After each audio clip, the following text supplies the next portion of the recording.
सांगली सातारा स्थानिक स्वराज्य संस्था मतदारसंघाच्या विधान परिषद निवडणुकीसाठी आज सकाळपासून मतदानाला सुरुवात झाली आहे।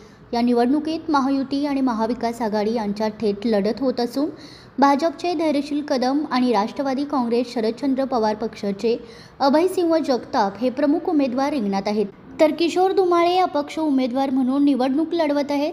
सांगली सातारा मतदारसंघात एकूण 895 मतदार मतदानाचा हक्क बजावणार असून त्यापैकी 423 मतदार हे सांगली जिल्ह्यातील आहेत।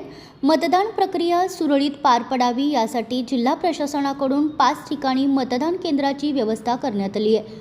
मतदान केंद्रावर सुरक्षा व्यवस्थाही तैनात करण्यात आली असून मतदारांकडून उत्साहात मतदान होत असल्याचं चित्र पाहायला मिळते।